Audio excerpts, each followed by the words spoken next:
નમસ્કાર, અમરેલીમાંથી એક breaking news સામે આવી છે। અમરેલી જિલ્લાના લીલિયા ગ્રામ પંચાયત ગ્રામસભામાં આજે જોરદાર હોબાળો સર્જાયો છે।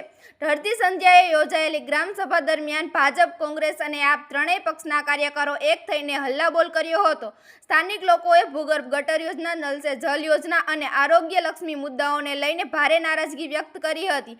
પોલીસ પ્રોટેક્શન વચ્ચે યોજાયેલ આ ગ્રામસભા દરમિયાન વાતાવરણ તંગ બની ગયું હતું। સ્થાનિક લોકોએ અગાઉ ઠરાવો રદ કરવાની માંગણી સાથે વિરોધ નોંધાવ્યો હતો। ગ્રામસભાના હોબાળાના વિડીયો હાલ સોશિયલ મીડિયામાં વાયરલ થઈ રહ્યા છે। વધુ સમાચાર માટે જોતા રહો આરપી ગુજરાત ન્યૂઝ રાજકોટ। સુરક્ષિત રહો, ધન્યવાદ। આમ લોકોને પારદર્શકપણે જાણ થાય એના માટે મેં આવ્યા છું, બરાબર છે। જો કોઈને પ્રશ્ન હોય, હું પેલા વાત મારી કરી લઉં છું, ઓફિસની જે પ્રોસેસ કરી છે, વચમાં કોઈને બોલવું હોય તો અત્યારથી મને પૂછી લે તો હું એનો મુદ્દો આવરી લઈ।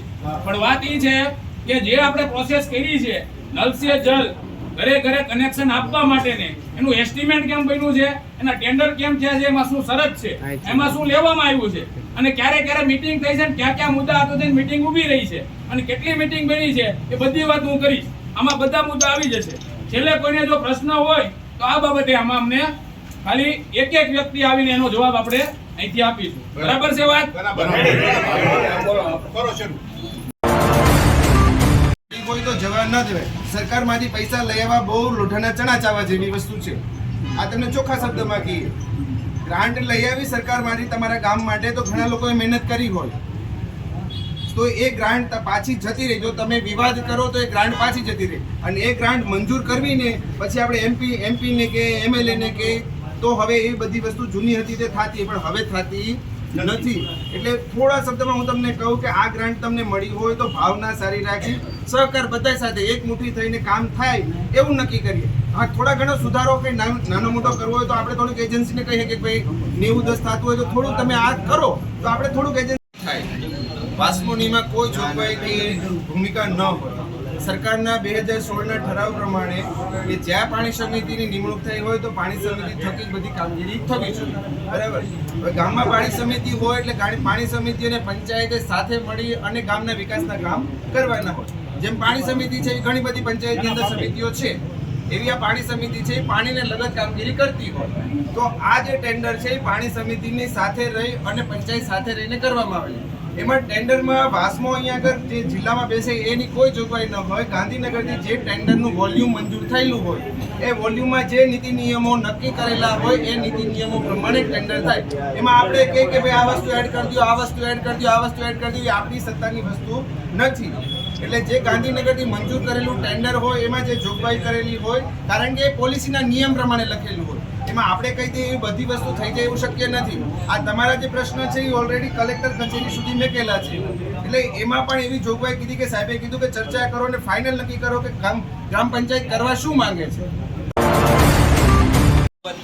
કરવામાં આવી કે ભાઈ આ રસ્તા રિપેરિંગ માટે કે તોડવા માટેની આ ટેન્ડરમાં જોગવાઈ થયેલ નથી, પરંતુ આપણે એવી ગ્રામસભા વિનંતી કરતો ઠરાવ એવો કરી શકે કે ગ્રામ પંચાયત પાસે મહેકમનું મોટું ભારણ હોય, ગ્રામ પંચાયત વેરા વસૂલાત પણ મોટું માંગનું હોય, અને ગ્રામ પંચાયત મોટી હોય જે ખરેખર રૂપાંતરિત ગ્રામ પંચાયતમાંથી બનેલી ગ્રામ પંચાયત છે, અને ઓક્ટ્રોયની આવક પણ આપણે ખૂબ જ ઓછી છે, 2,88,350।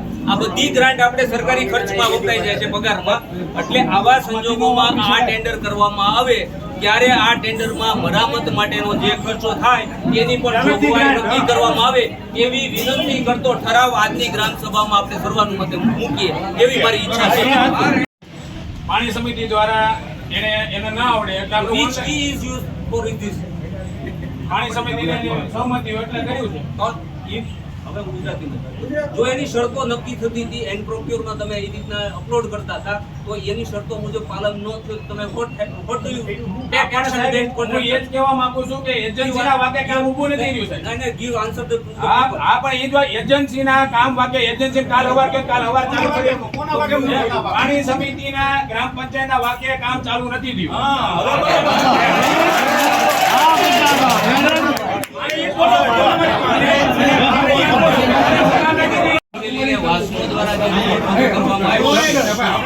વાસ્મો દ્વારા અમારા જિલ્લા વિકાસ અધિકારી શ્રી અમરેલીને રિપોર્ટ રજૂ કરવામાં એની નકલ તાલુકા વિકાસ અધિકારી તરીકે મને પણ મળેલી છે. એમાં તમે કારણ એવું બતાવ્યું છે કે ગ્રામ પંચાયત અને પાણી સમિતિને મતભેદ હોવાના કારણે આ કામ થઈ શકેલ નથી. પણ મતભેદ કયો પ્રકારનો? આ પ્રકારનો મતભેદ. કોનો મતભેદ? Explain it.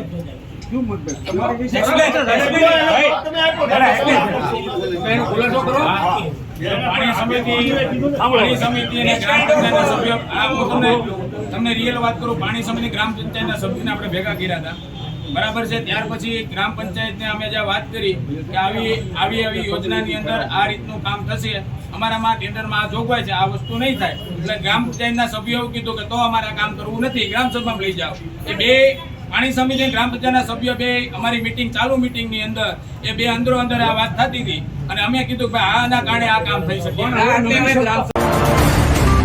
મેન લાઈન હોય ત્યાંથી 7 ફૂટ અંદર લાઈન આપવાની હતી મફતમાં, કોઈ પણ પૈસા લેવાના નહોતા. ઈ પંચાયતે 2.5 ફૂટ કરી નાખી છે. 2.5 ફૂટ શું કામ ભાઈ? ટેન્ડર આવડું મોટું છે, પૈસા આવડા મોટા છે, તો પબ્લિક માં શું કામ પૈસા ઉઘરાવવાના? અને રોડ તૂટે કે ઢાંકણા તૂટે તો એના પૈસા પંચાયત શું કામ ભરે? એજન્સી ભરે.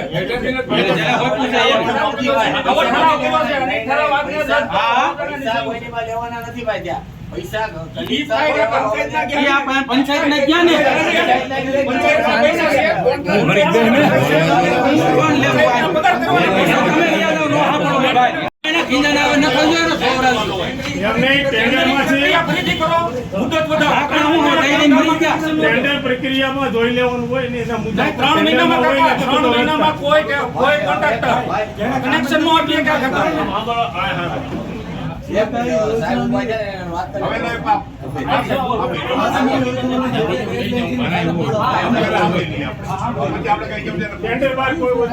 ઈ પેલાની અહીંયા હાલે છે અને આગળ મંજૂરી આપી છે તો એને કાલ જોઈ લેવું પછી નહીં હોય તો એનું કેવડાવી દેવું, કારણ કે ઈ ચાલુ મેં મારી વખતે નથી કરેલી, આગળ જેની વખતે હતું એ વખતે ગુરુવારી ચાલુ થયેલી છે.